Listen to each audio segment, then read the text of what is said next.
Mais je voudrais d'abord qu'on accueille Bertrand Piccard qui est en ligne avec nous. Bonjour Bertrand Piccard. Oui, bonjour Raphaël Duchemin, comment allez-vous? Très bien, et vous-même? Très bien, magnifique, soulagé d'avoir réussi après tellement de temps de tentatives, d'essais, de difficultés, on est vraiment très heureux. Ça y est, vous réalisez qu'enfin c'est fait, Solar Impulse 2 a bouclé son tour du monde historique?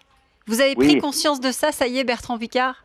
mais j'en prends conscience peu à peu, mais c'est vrai que avec André Borschberg, avec toute notre équipe, on était un peu le nez dans le guidon par moment pour arriver à réussir, pour trouver les conditions météo, les conditions techniques, les autorisations de vol.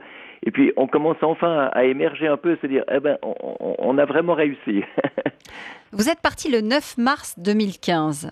Bon, c'est vrai que ça a été un peu plus long que prévu. Oui, nettement. Oui, je suis gentille en disant un petit peu. Vous dites avec le recul qu'il y a des choses qui auraient pu être différentes, qui auraient dû ou qui auraient pu fonctionner autrement? Non, vous savez, on a tenté ce tour du monde à l'énergie solaire qui était considéré comme complètement impossible par les experts. Un avion qui pourrait voler jour et nuit sans carburant, c'était considéré comme une utopie et un rêve. Oui.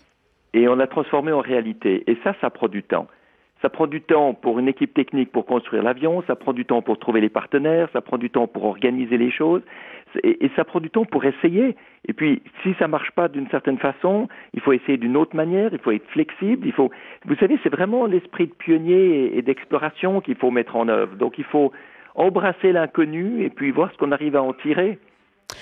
40 000 kilomètres parcourus, Bertrand Piccard, 550 heures de vol, 17 étapes, 15 mois de voyage à tous les deux avec André Borschberg. Vous avez effectivement réussi votre pari.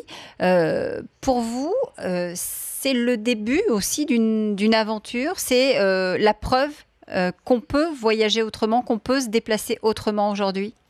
Alors, c'est la preuve qu'on peut faire mieux sans carburant qu'avec du carburant.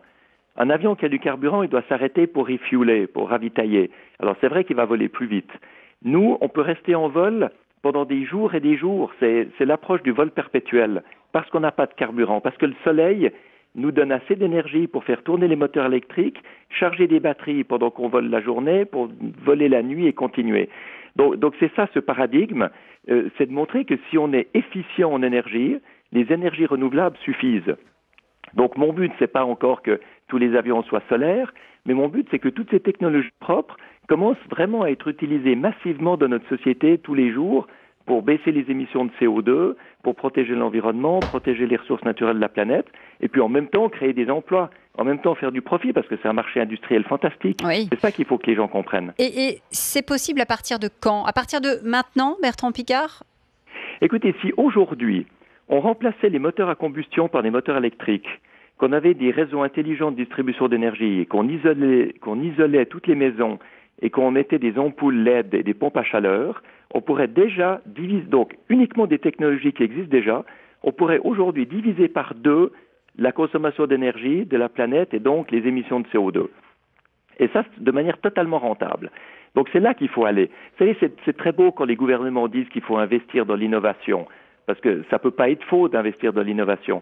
Mais ce qui est faux, c'est que ça repousse toujours le problème plus loin, en se disant on va faire mieux plus tard, alors qu'on peut déjà commencer aujourd'hui. Aujourd'hui, on peut déjà faire une différence majeure. On peut transformer les problèmes qu'on mentionne dans les changements climatiques en solutions rentables pour la société, pour les entreprises et pour tout le monde. Et oui, et ce serait, comme vous le soulignez, créateur, générateur d'emplois. Merci beaucoup Bertrand Piccard de nous avoir appelé ce matin en Mais avec direct plaisir. sur RMC.